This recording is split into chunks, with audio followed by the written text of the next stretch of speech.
Bien, bonjour mes frères, mes sœurs, puis ceux qui nous écoutent parce que nous on est ensemble pour chanter, louer. C'est toujours un privilège qui dispose nos cœurs devant le Seigneur. C'est qu'aujourd'hui, on va continuer le chapitre 1, terminer le chapitre 1 de Luc, puis faire le chapitre 2 au complet. Fait avant d'aller plus loin, le verset clé. De ce qu'il nous a suscité un puissant sauveur dans la maison de David, son serviteur, comme il en avait parlé par la bouche de ses saints prophètes depuis longtemps. Et ça, la grande nouvelle, cette bonne nouvelle, hein, ces nouvelles qui ont révolutionné le monde depuis la venue, la naissance de Jésus-Christ. Et Dieu avait tout préparé ça d'avance, puis il l'avait dit d'avance. La semaine dernière, rappelons-nous, on a vu que Dieu a agi pour préparer par Jean-Baptiste à recevoir le Messie, c'est-à-dire Jésus-Christ, celui qui était promis. On a vu aussi Zacharie, hein, le sacrificateur qui avait été choisi exactement pour ce temps-là, qui avait une crédibilité à toute épreuve, juste devant Dieu, lui et sa femme. Puis qu'à un moment donné, il est devenu muet. Puis que l'ange lui avait parlé qu'il avait un nom choisi. Pourquoi il est devenu muet? Parce qu'il a douté. Puis Marie, choisie également par Dieu, humble servante devant Dieu, et son mari Joseph, encore un homme juste. Puis le plan de Dieu dans tout ça, de favoriser tout en place pour favoriser la conversion, pour retirer son peuple de leurs péchés et toute nation à les amener à la sainteté, comme Dieu veut que les hommes soient, par l'envoi de Jean-Baptiste puis de Jésus, comme hommes, premièrement, sur son passage, et on va voir, Luc va continuer à nous parler de ça, mais sans jamais pécher, puis pour régner éternellement à la gloire de son Père céleste. Puis tout ça, ça a été rédigé par Luc, le médecin bien-aimé qu'on a vu, compagnon d'œuvre de Paul, puis celui qui était seul à la fin de la vie de Paul avec lui, comme il l'écrit dans 2 Timothée. Puis voici le passage en Théophile, hein? Théo, Dieu, Phil, aime Dieu. Je devais te les écrire par ordre, moi qui les ai toutes examinées avec soin. Ce grand homme qui a suivi Paul, puis il faisait les choses comme un grand. Les historiens le tenaient comme un homme d'exception pour ses faits précis. Puis dans quel but? Afin que tu reconnaisses la certitude dont tu as été instruit. Fait que c'est ce que ça devrait nous faire à nous comme enfants de Dieu, que ça vienne nous les reconfirmer dans les choses qu'on connaît, qu'on a été enseigné, instruit. Mais aujourd'hui, on va poursuivre. Mais avant de poursuivre, on va demander à Dieu de nous accompagner.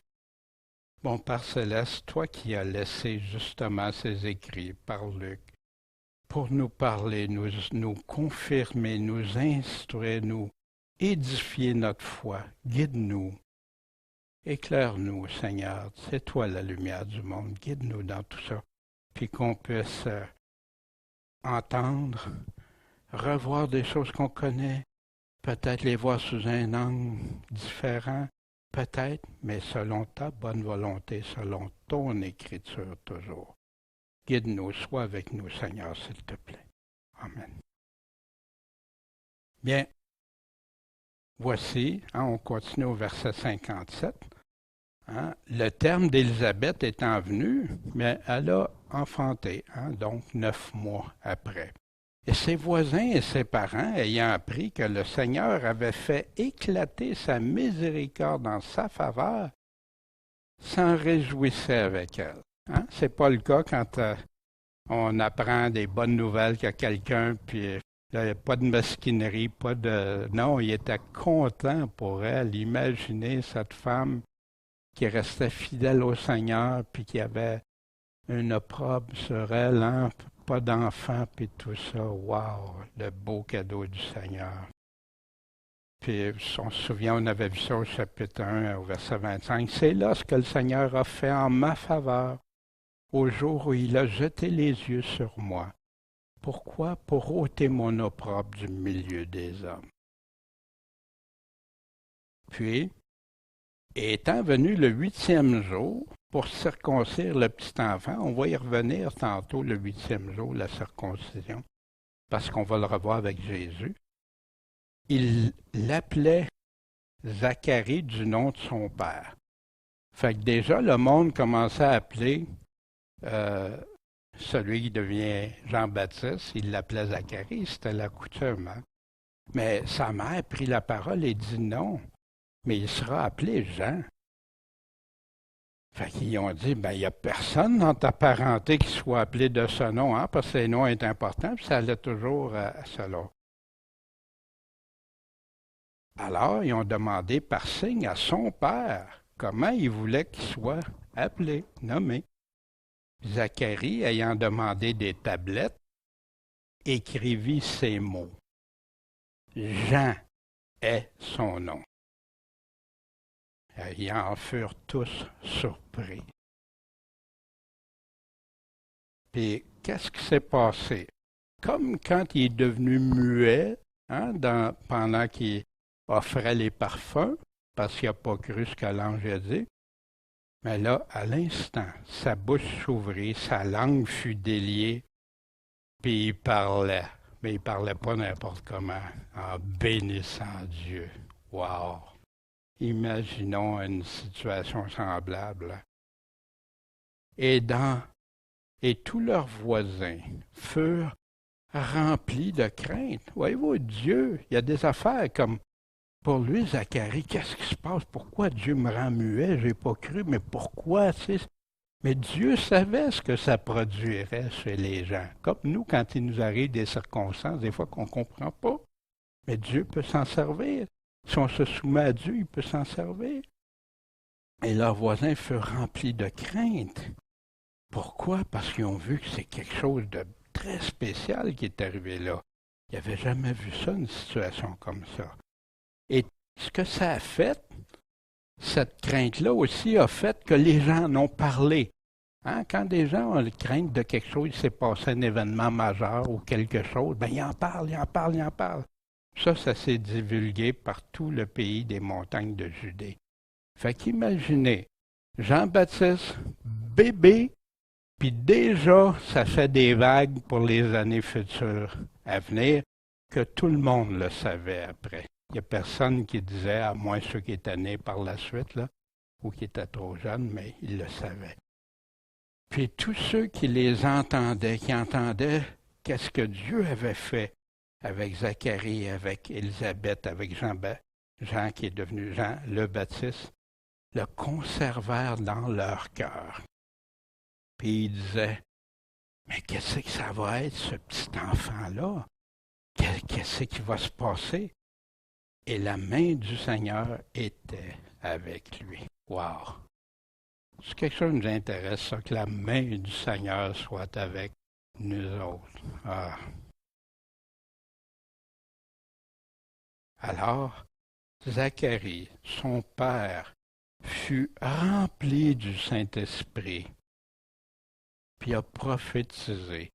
Prophétiser, en passant, qui peut être d'annoncer les choses à venir ou les choses déjà que Dieu a déjà statuées, a dit, béni soit le Seigneur, le Dieu d'Israël, de ce qu'il a visité et racheté son peuple, et de ce qu'il nous a suscité un puissant sauveur, la corne de salut en grec, hein? On le revoit dans les textes hébreux et grecs aussi. Puissance, une corne. Souvent, on va lire ça dans Daniel, dans les prophéties, une corne, hein? Une puissance.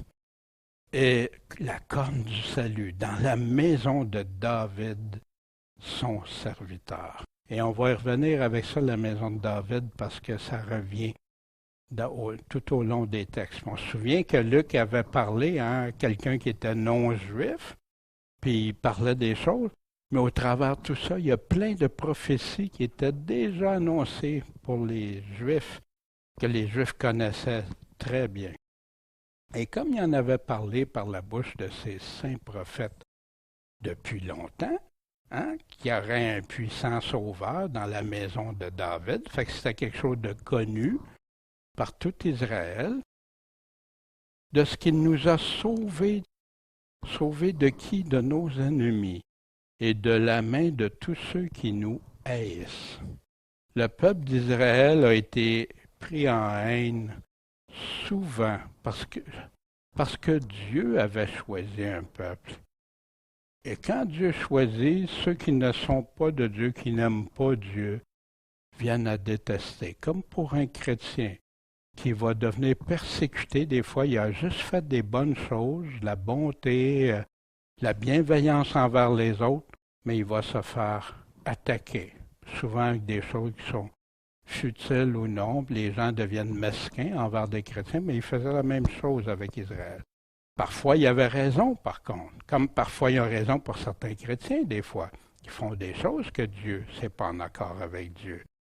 Mais on parle de ceux qui haïssait particulièrement Israël, le peuple juif, et qu'on voit aujourd'hui encore. Vous n'avez qu'à écouter les nouvelles régulièrement. Puis, pourquoi Dieu fait ça? Pour exercer sa miséricorde envers nos pères et se souvenir de sa sainte alliance. De quelle alliance de Dieu, sainte alliance, qui parle? Il dit ici, savoir du serment qu'il avait fait à Abraham, notre père. Déjà, Dieu, dans Genèse, au chapitre 12, au tout début, et l'Éternel avait dit à Abraham, va-t'en hors de ton pays et de ta parenté et de la maison de ton père vers le pays que je te montrerai. Je te ferai devenir une grande nation et je te bénirai et je rendrai ton nom grand et tu seras une bénédiction. Je bénirai ceux qui te béniront, je maudirai ceux qui te maudiront. Imaginez, c'est Dieu qui parle. Fait que, imaginez Dieu, Dieu c'est une promesse de Dieu. Il y en a qui ne réalisent pas ça, ils maudissent ceux qui sont le peuple de Dieu. Puis, heureusement, il y en a qui s'en sont repentis. Exemple, Paul. Paul s'est repenti de ça. Amen, merci Seigneur. Mais il y en a d'autres que non, malheureusement. Et toutes les familles de la terre seront bénies en toi. Savez-vous qu'on est bénis à cause de la promesse que Dieu a faite à Abraham? On est bénis de ça. Les prophéties, hein? Qu'est-ce que Dieu a annoncé d'avance? Voici dans le psaume 132. Je revêtirai de salut ses sacrificateurs, et ses fidèles chanteront d'une grande joie. C'est là que je ferai lever une corne, une puissance à David, hein, ce qu'on a vu tantôt, et que je prépare une lampe à qui? À mon oint.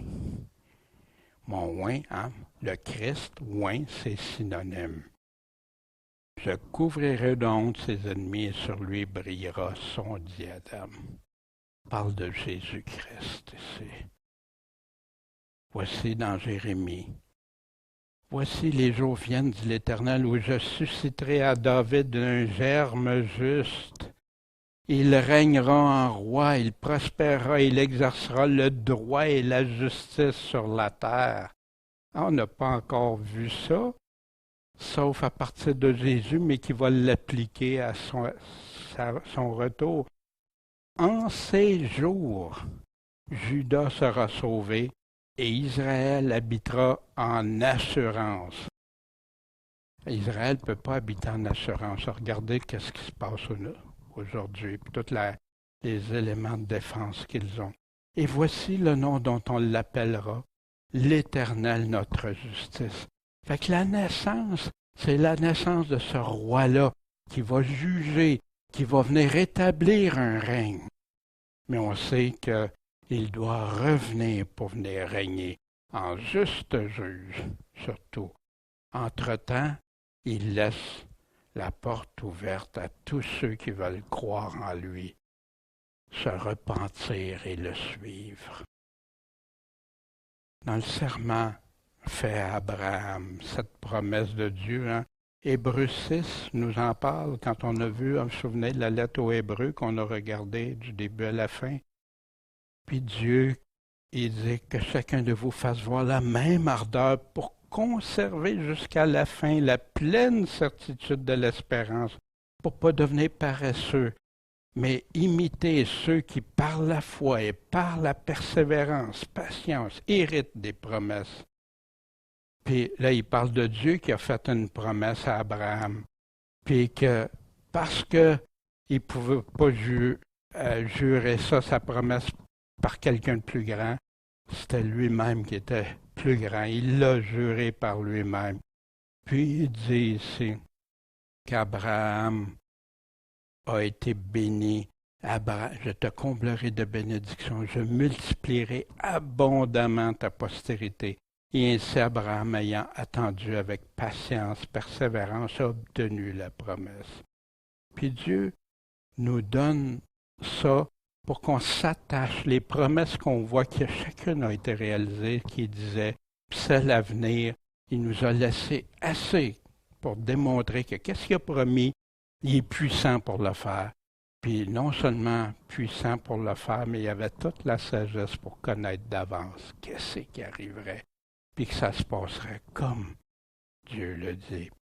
Et ici, espérance que nous gardons comme une ancre de l'âme, sûre et ferme, qui pénètre au-dedans du voile, puis de garder ces choses immuables que Dieu a promis à ceux qui l'aiment, à ceux qui le suivent. Cette promesse à Abraham de nous accorder que, étant délivrés de la main de nos ennemis, nous le servirons sans crainte. Là, ailleurs, il nous dit de servir Dieu avec crainte, puis là, il dit servir sans crainte. Le servir, lui, sans crainte des hommes, mais avec la révérence, la crainte qui se doit à Dieu. Comment, dans la sainteté, dans la justice, en sa présence, tous les jours de notre vie. Intéressant, hein? En sa présence, tous les jours de notre vie. Comment, dans la sainteté et la justice. Voici Pierre, ce qu'il nous disait l'apôtre Pierre. 1 Pierre, chapitre 1, versets 14 à 19. Comme des enfants obéissants, ne vous conformez pas aux convoitises de votre ignorance d'autrefois, mais comme celui qui vous a appelé est saint, soyez vous-même saints dans toute votre conduite. En effet, il est écrit « Soyez saints, car je suis saint ». Et si vous invoquez comme votre Père celui qui, sans faire exception de personne, mon nom figure pas sauf Daniel, ou sauf quel que soit le nom, sans exception de personne. Juge selon l'œuvre de chacun, conduisez-vous avec crainte durant le temps de votre habitation passagère ici-bas, sachant que vous avez été rachetés de la vaine manière de vivre que vous aviez hérité de vos pères, non par des choses périssables comme l'argent puis l'or. Pour ça, le royaume des cieux, puis l'argent puis l'or, ça fait pas bon ménage, mais par un précieux sang, comme d'un agneau sans défaut et sans tache, l'attendre d'une manière irrépréhensible. Et toi, petit enfant, tu seras appelé le prophète du Très-Haut, car tu marcheras devant la face du Seigneur pour préparer ses voies. Jean le Baptiste. Puis dans quel but? Hein? Dieu a toujours un but, toujours un dessein, un plan pour amener, afin de donner la connaissance du salut à son peuple.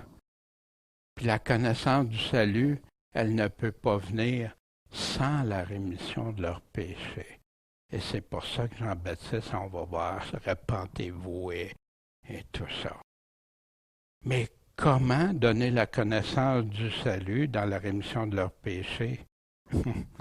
Il venait de nous le dire, le servir, lui, sans crainte des hommes, dans la sainteté, puis dans la justice, devant lui chaque jour. Par les entrailles de la miséricorde de notre Dieu, par sa grâce, sa faveur, la pitié qu'il a eue d'un pécheur comme je suis, par lequel le soleil levant nous a visités d'en haut, pour éclairer ceux qui sont assis dans les ténèbres et dans l'ombre de la mort. Assis dans des ténèbres, tu vois rien. Puis l'ombre de la mort, ça s'en vient.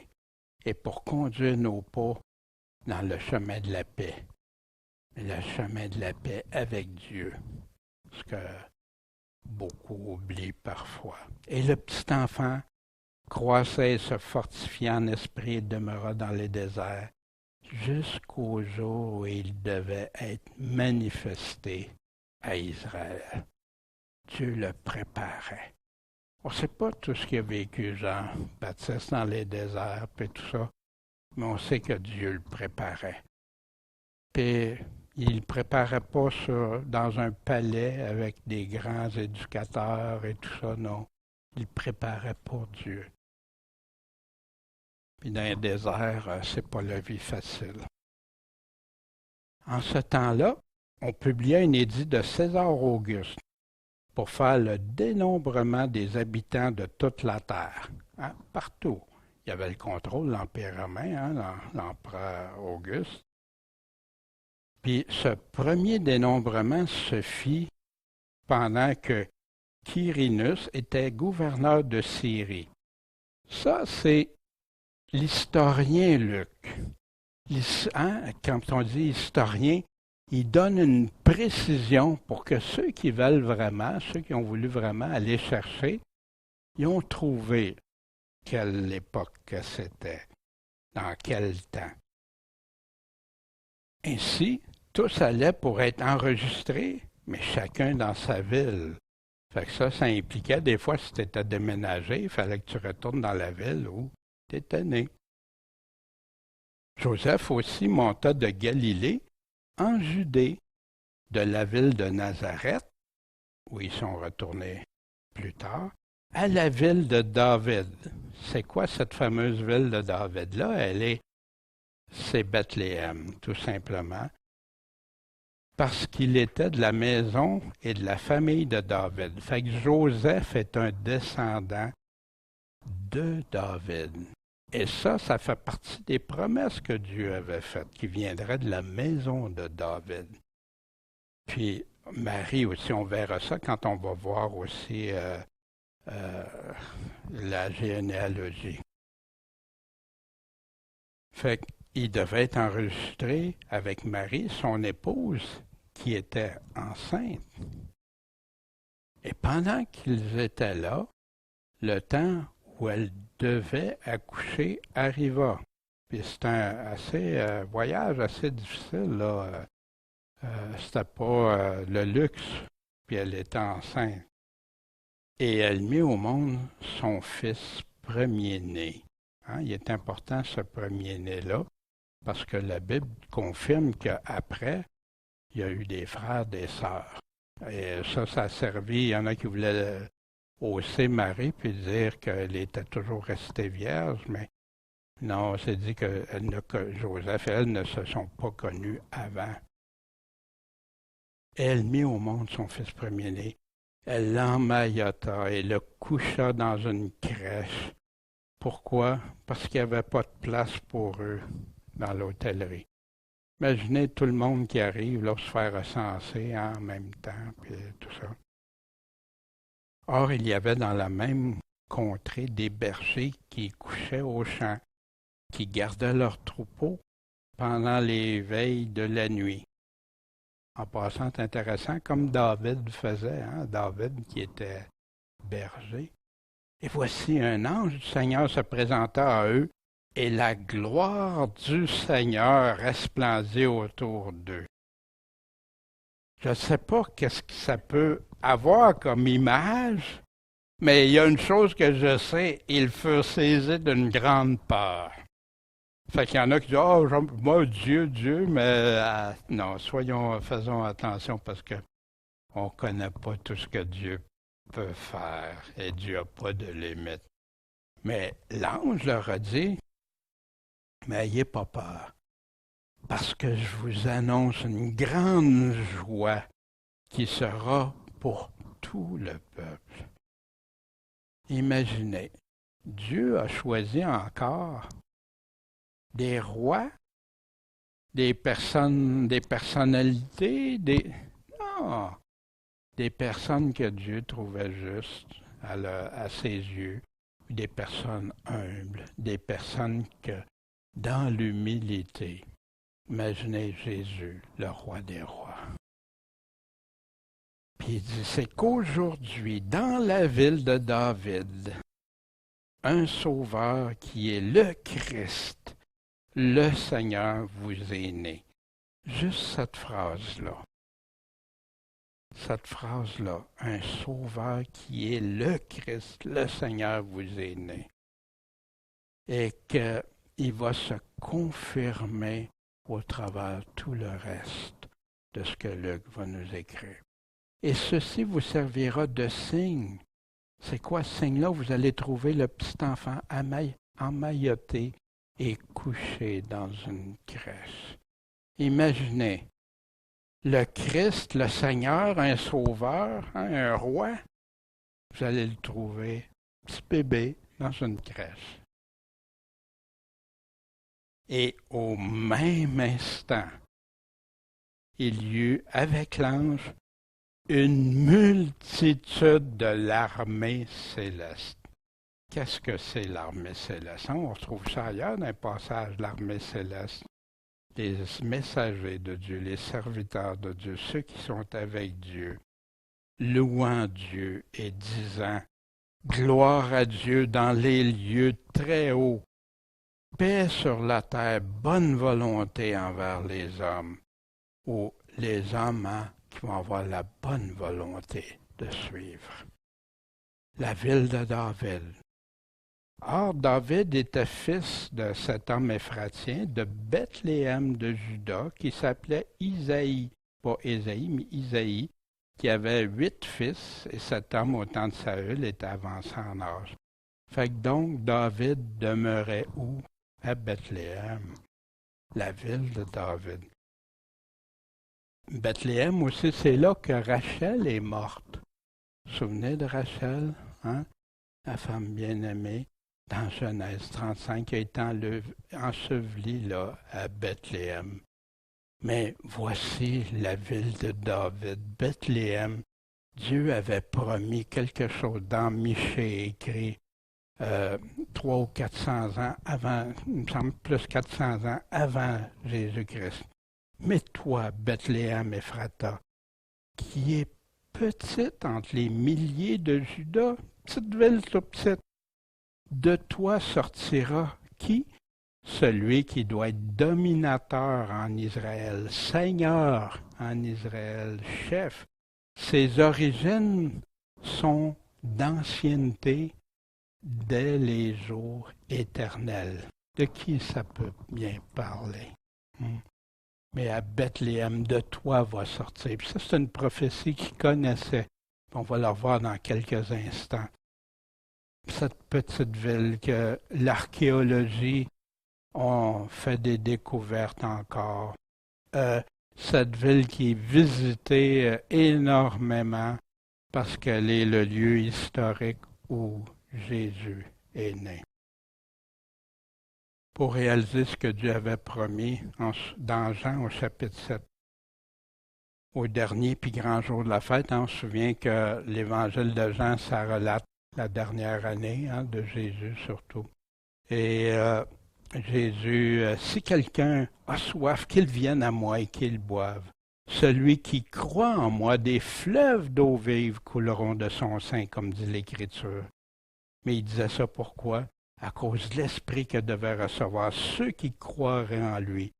Car le Saint-Esprit n'avait pas encore été donné, parce que Jésus n'avait pas encore été encore glorifié. Fait que c'est plus tard, Jésus a fait la promesse par la suite.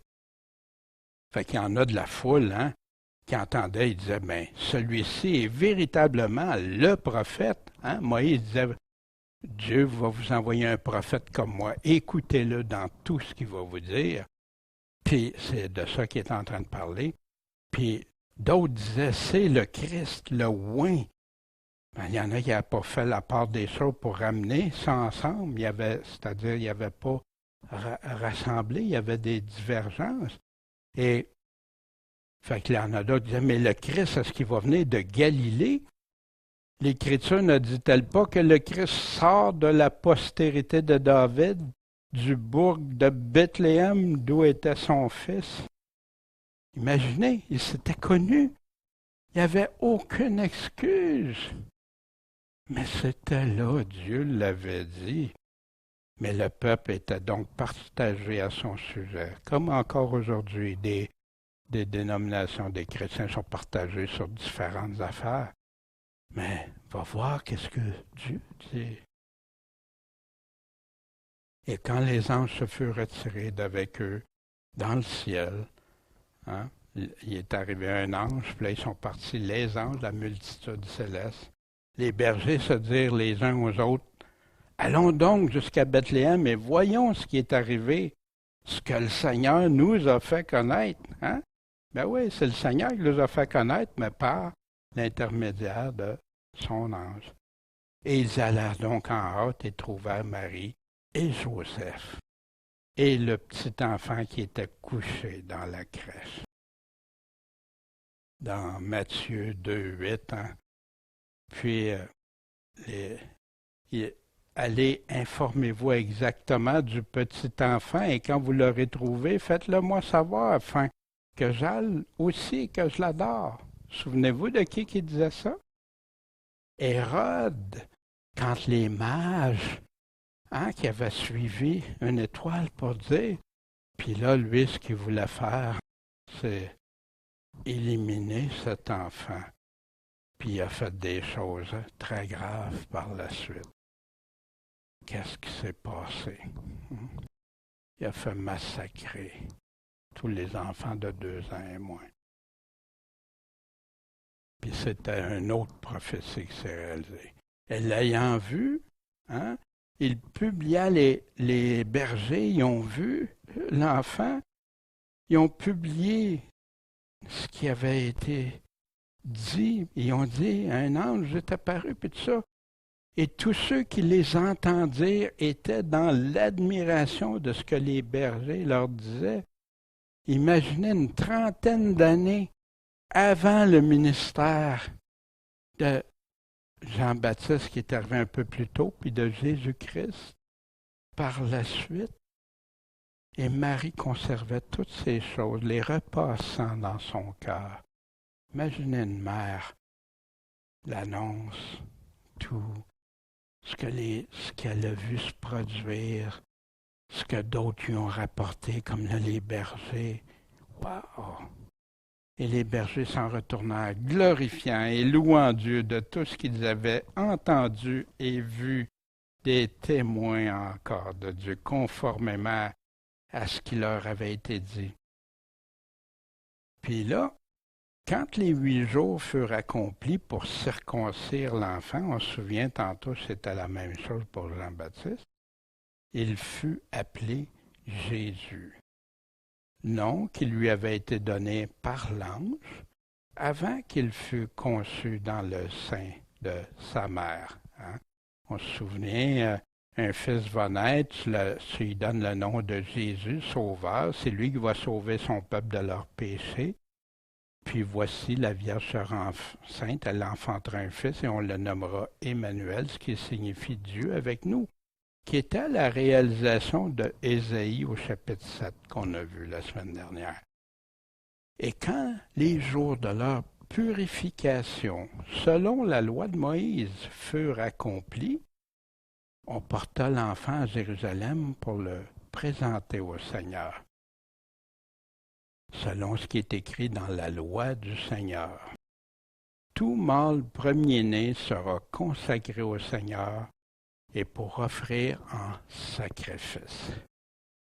Maintenant, il y en a qui disent, sacrifice, c'était sacrifier les agneaux. Non, non, en sacrifice, en offrande au Seigneur. Pas.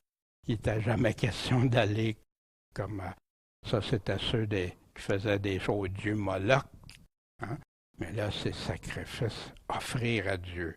Chaque premier-né, Dieu, ça t'appartient. Fais-en ce que tu veux avec. Et vous vous souvenez l'histoire de Samson aussi, hein? Sa mère qui avait prié qu'il ne fallait pas être enceinte, puis tout ça, puis après qu'elle l'a consacré. Et l'Éternel parla à Moïse en disant, « Consacre-moi tout premier-né. » Voici ce que cette loi-là disait. Tout ce qui naît le premier parmi les enfants d'Israël, parmi les hommes et parmi les bêtes même, il est à moi. C'est moi qui permets ça. Les 8 jours pour circoncire. Puis là, il a été appelé Jésus. Bien, voici d'où ça vient cette histoire de circoncision. Voici mon alliance que vous garderez qui sera entre moi et vous, et ta postérité après toi. Hein? Fait que pas juste Abraham. Vous circoncirez votre chair et ce sera un signe d'alliance entre moi et vous. À l'âge de 8 jours, Dieu était très spécifique. Tout mâle sera circoncis parmi vous dans vos générations, tant celui qui est né dans la maison que celui qui est acheté à prix d'argent de quelque étranger que ce soit, qui n'est pas de ta race. S'il rentre dans ton cercle, dans ta famille, voici. Et le 8 jours est intéressant parce qu'ils ont fait des recherches et ils se sont rendus compte que c'est au 8e jour qu'il y a une substance importante pour la coagulation du sang. C'est le bébé. Comment ça pouvait se savoir? Hein? D'avance. Puis, voici, selon ce qui est prescrit dans la loi du Seigneur, une paire de tourterelles ou 2 pigeonneaux. C'est quoi ça? Des tourterelles ou pigeonneaux qui sont prescrits. Voici dans Lévitique 12, hein, quand les jours de sa purification seront accomplis pour un fils ou pour une fille, elle présentera au sacrificateur un agneau de l'année, hein, d'1 an, en holocauste, et un pigeonneau ou une tourterelle en sacrifice pour le péché, à l'entrée du tabernacle d'assignation. Fait que Marie, quand elle y a été, c'est en obéissant à cette directive-là. Mais on va aller plus loin. Le sacrificateur l'offrira devant l'Éternel et fera l'expiation pour elle, et elle sera purifiée du flux de son sang. Telle est la loi touchant celle qui enfante un mâle ou une fille. Mais si elle n'a pas le moyen de se procurer un agneau, ce qui était le cas de Marie et de Joseph, qui semblait, il n'y avait pas tout ce qui, il n'était pas riche monétairement, selon ce qu'on sait, en tout cas dans l'humilité, elle prendra 2 tourterelles ou 2 pigeonneaux, un pour l'Holocauste et l'autre pour le sacrifice pour le péché, et le sacrificateur fera l'expiation pour elle et elle sera purifiée. Fait qu'ici, vraiment, Marie obéissait à cette directive qu'il y avait dans la loi de l'Ancien Testament, la loi de Moïse, que Dieu avait donnée à Moïse. C'est intéressant parce que ici, on dit si Marie n'avait aucun jamais péché, comme certains disent, hein, elle n'aurait pas eu à accomplir ça. Il y avait à Jérusalem un homme qui s'appelait Siméon. Puis en passant, avant d'aller plus loin, Marie, Joseph, Marie, sacrificateur, tous accomplissaient ce qui était dans la loi. Ils faisaient ça exactement. Dieu les a bénis avec ça. Voici ici un homme qui s'appelait Siméon. Cet homme était juste et pieux. Intéressant, hein? Il y en a qui, fait que là, il y en a qui disent, ah, il n'y a aucun juste, aucun. Ouais, mais pourquoi Paul est en train de dire ça? Il n'y a personne qui a jamais péché. Ça, je pense que c'est très clair, sauf Jésus-Christ. Mais, juste devant Dieu, pieux devant Dieu, oui, oui. Et c'est des personnes que Dieu a choisies. Il attendait la consolation d'Israël et le Saint-Esprit était sur lui. Mais cet homme-là, comme Joseph, comme Marie, comme Zacharie, Élisabeth, comme Anne qu'on va voir, ces personnes-là étaient considérées devant Dieu et devant les hommes comme des personnes justes. Et il avait été averti divinement par l'Esprit Saint qu'il ne mourrait pas, qu'auparavant il n'ait vu le Christ du Seigneur, le oint du Seigneur. Quelle promesse! Wow! Il vint au temple par l'Esprit. Puis comme le père et la mère apportaient le petit enfant Jésus pour faire à son égard ce qui était en usage, selon la loi, il suivait, il le prit entre ses bras, puis a béni Dieu, puis dit, Seigneur, tu laisses maintenant aller ton serviteur en paix selon ta parole. Imaginez cet homme-là qui priait Dieu, qui demandait Dieu depuis combien de temps, on ne sait pas, peut-être plusieurs années, peut-être même depuis sa jeunesse, qui attendait la délivrance, qui croyait en Dieu, qui croyait Dieu avait promis ça, qui était pour, puis que là Dieu avait confirmé qu'il était pour voir avant de partir, avant de mourir. Puis il dit cette phrase, car mes yeux ont vu quoi? Ton salut. Le Sauveur, le Seigneur, le Christ, le oint, il est là. C'est intéressant hein, parce que ici, le oint, le Christ, il avait dit qu'il verrait le Christ. Puis lui, il dit ton salut, ton sauveur. Fait que c'est synonyme. Lui, il avait compris ce que d'autres n'avaient pas compris, qui séparait tantôt. Hein? Lui, il avait vraiment compris le oint qui apportait le salut, un sauveur, un délivreur, celui qui délivrerait. Voici dans le psaume 98. Chantez à l'Éternel un cantique nouveau, car il a fait des choses merveilleuses. Sa droite et le bras de sa sainteté l'ont délivré. L'Éternel a fait connaître son salut. Il a révélé sa justice aux yeux des nations. Il s'est souvenu de sa bonté, de sa fidélité envers la maison d'Israël. Tous les bouts de la terre ont vu le salut de notre Dieu.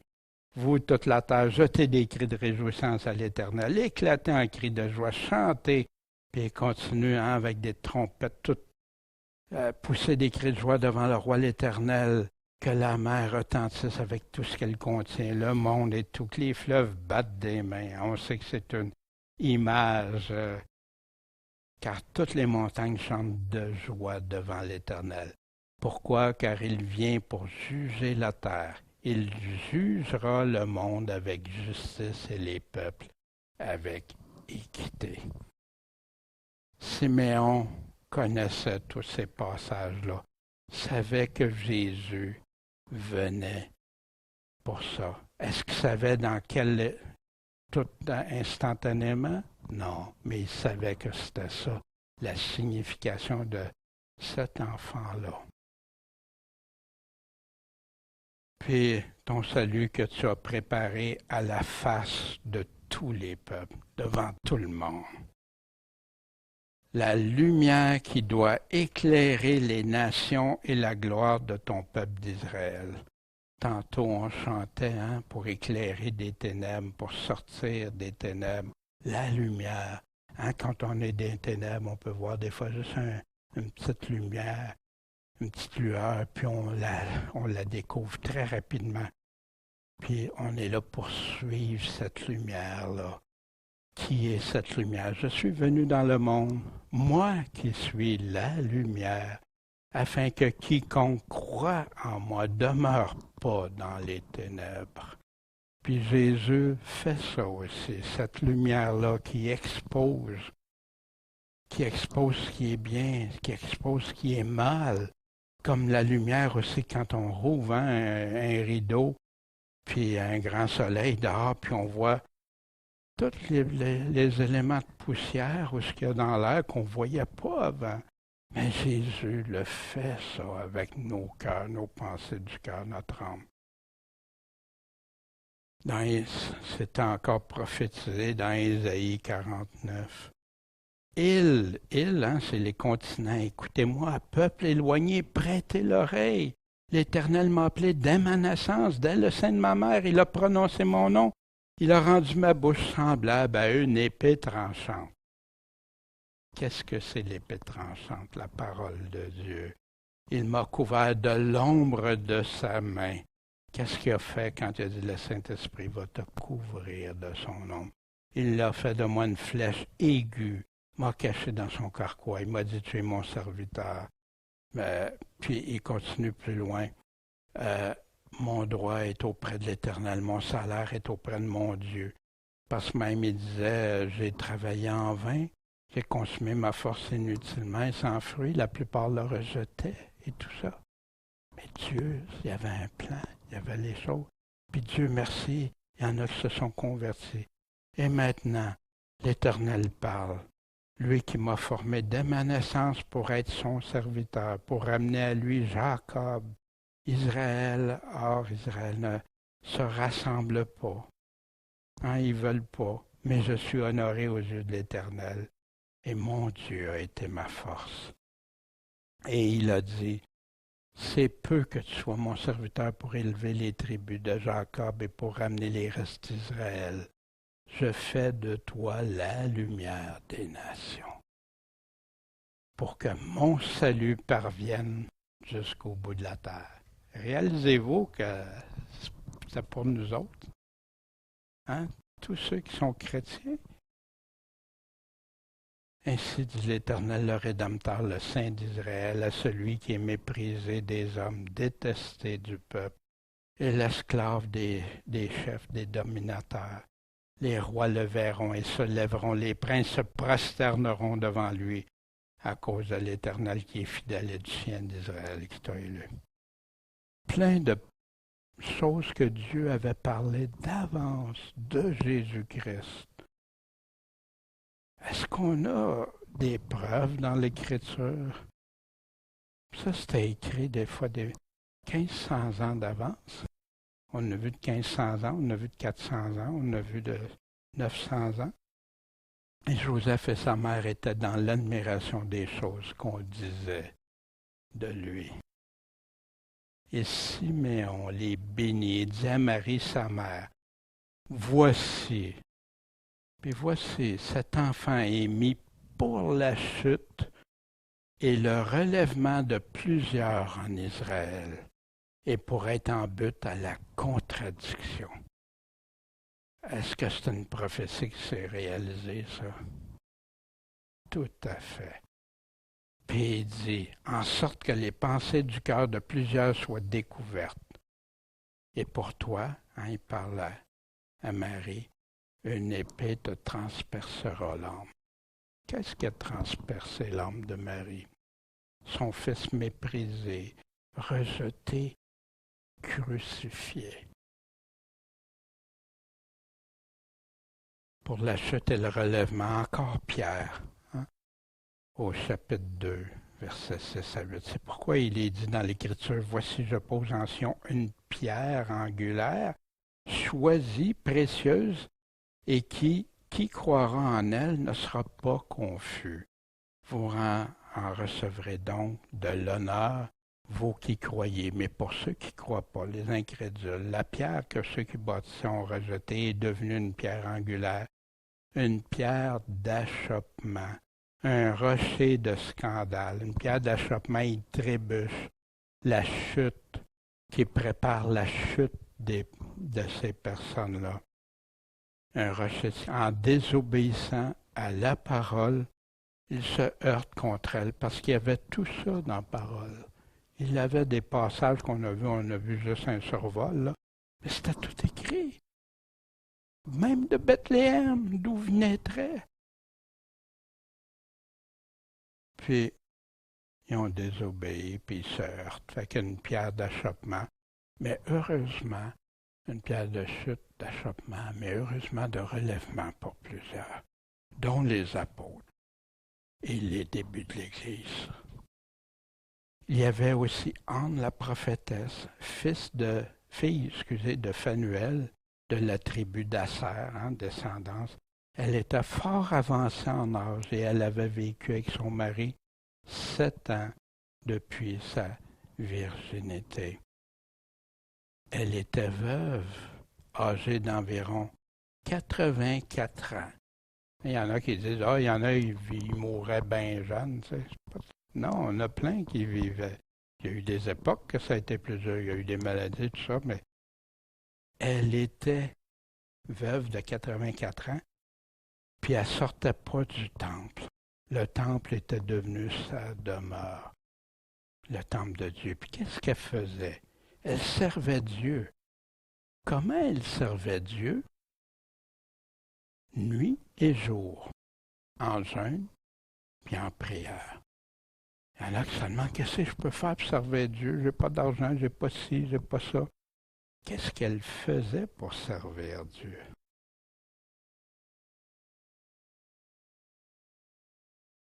Étant survenue à cette heure, elle louait aussi le Seigneur. Puis qu'est-ce qu'elle faisait? Elle était venue à l'heure qu'elle a vu tout ce qui s'est passé, puis avec Siméon, puis Jésus et tout. Elle parlait de Jésus à tous ceux de Jérusalem qui attendaient la délivrance d'Israël. Elle, une femme qui aimait Dieu, qui croyait Dieu, qui faisait, imaginez, tout ce qu'elle passait son temps, c'était pour Dieu. Puis après ça, elle parlait de Dieu. Et après qu'ils eurent accompli tout ce qui est ordonné par la loi du Seigneur, ils retournèrent en Galilée, à Nazareth, leur ville. C'est pour ça qu'on entend Jésus de Nazareth, bien sûr. Et l'enfant croissait et se fortifiait en esprit, étant rempli de sagesse, et la grâce de Dieu était sur lui. Pouvait ou de temps en temps était fils de Dieu. Or, son père et sa mère allaient tous les ans à Jérusalem. Pourquoi à Jérusalem? Ben pour célébrer la Pâque. La Pâque qui était la délivrance du peuple en Égypte, peuple d'Israël, où il avait sacrifié un agneau, puis il célébrait ça. Puis à chaque année, le peuple juif qui croyait allait à Jérusalem célébrer. Et quand il eut 12 ans, ils montèrent à Jérusalem selon la coutume de la fête. Fait qu'ici, c'est un des rares, en passant, à part sa naissance, c'est un des rares, sinon dire le seul passage qui va nous parler de l'enfance de Jésus. Lorsque les jours de la fête furent achevés, comme il s'en retournait, l'enfant Jésus resta à Jérusalem. Puis Joseph et sa mère ne s'en aperçurent pas. Il était reparti, mais pendant qu'il était avec leurs compagnons de voyage, pensant qu'ils étaient restés avec parce qu'ils suivaient en caravane. Ils marchèrent une journée. Puis ils le cherchèrent parmi leurs parents et ceux de leur connaissance.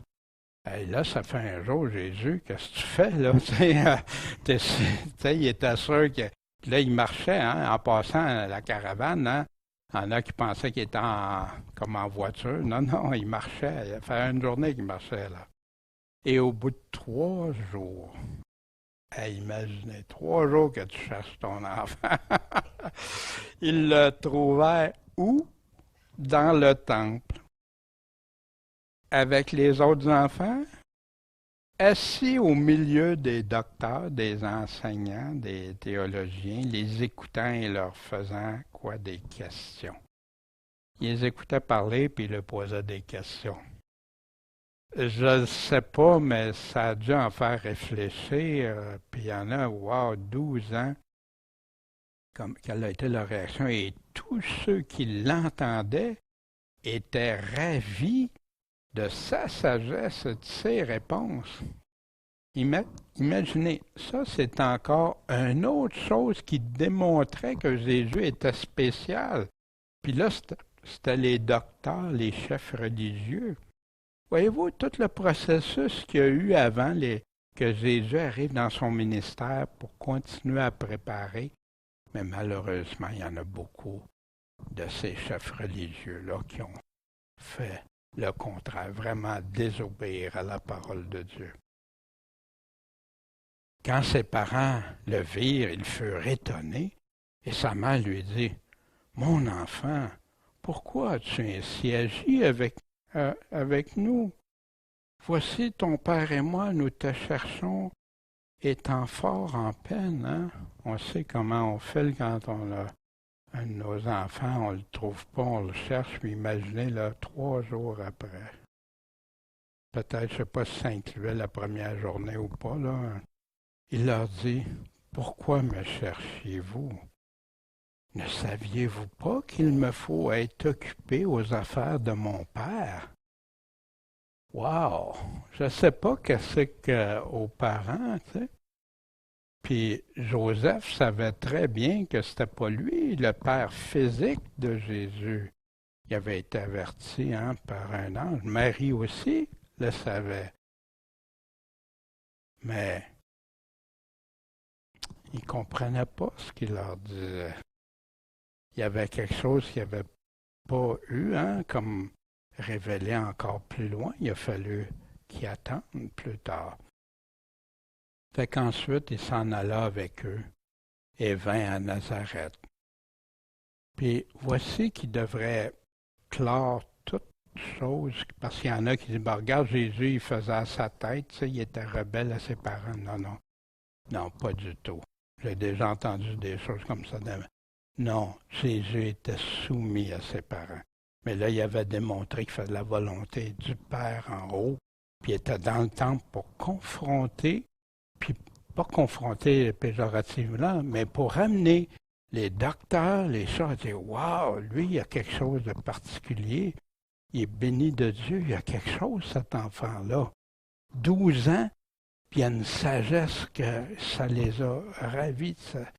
Fait qu'il y avait un message là pour eux.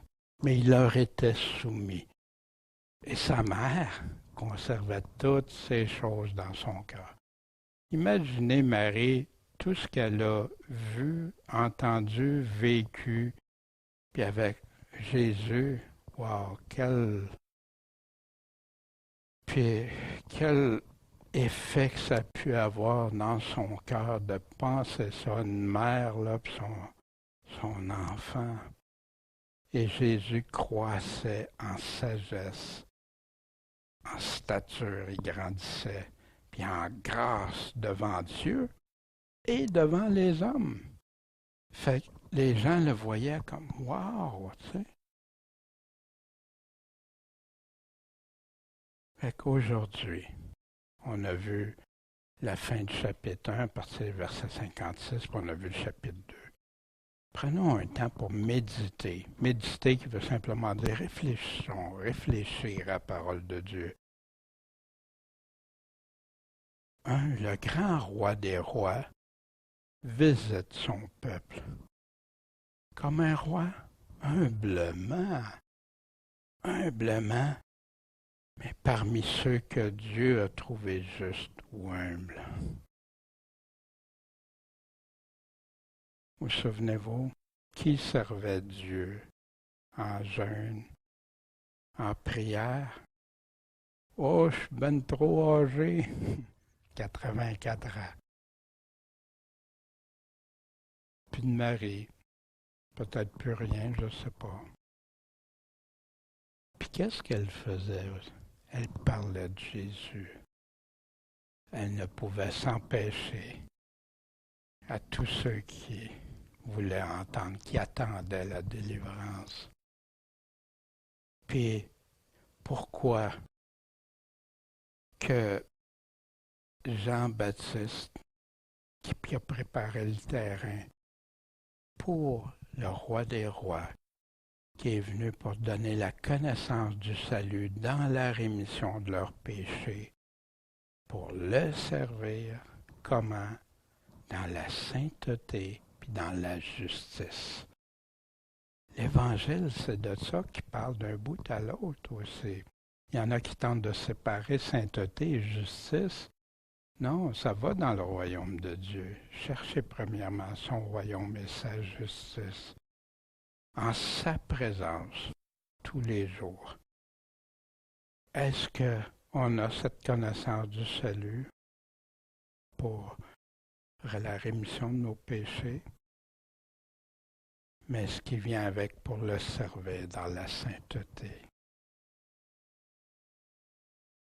Jésus était là aussi, comme ça a été prophétisé.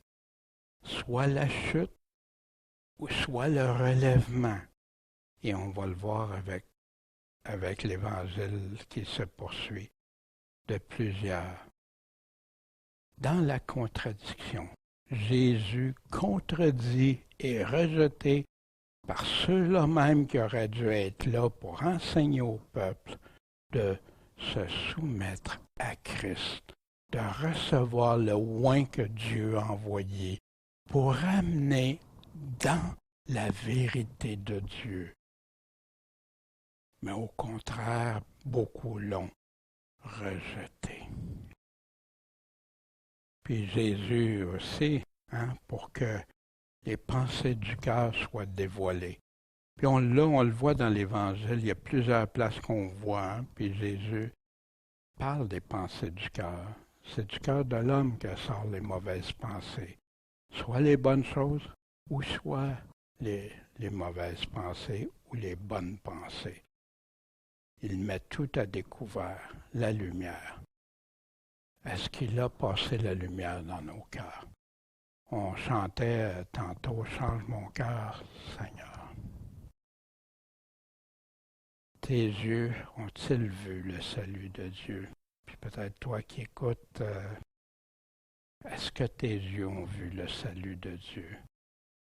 Tu n'as plus besoin de retourner le voir comme un petit enfant, mais comme le voir comme Seigneur des Seigneurs, le Roi des Rois, celui qui a ton salut entre les mains. Puis, si tu as des doutes, va revoir. Ce matin, aujourd'hui, on a juste vu quelques-unes des promesses de Dieu, mais qui étaient toutes écrites noir sur blanc. Puis je sais, j'ai dû passer rapidement sans te donner trop d'explications. Des fois, je dois faire ça à cause du temps. Mais, de grâce, allez vérifier. Prenez un temps. Ouvrez votre parole de Dieu. Cette nourriture sainte. Cette nourriture de l'âme. Puis allez vérifier. Bon Père Céleste, merci de ta parole qui nous nourrit, qui nous fait grandir, Seigneur. Grandir en toi, en sagesse, qui nous édifie. Et qui nous conduit à ta grâce. Seigneur, aide-nous à vivre selon ta bonne volonté. Et merci pour ces beaux exemples de personnes que tu as trouvées justes, Seigneur, et qui devraient nous inspirer à être zélés pour toi. Seigneur, à être zélés dans la vérité, zélés dans l'amour de toi en premier, puis l'amour de notre prochain. Guide-nous, Seigneur, s'il te plaît. En ton saint nom, Jésus-Christ, le Maître, le Roi des rois, Seigneur des seigneurs, le Sauveur. Amen.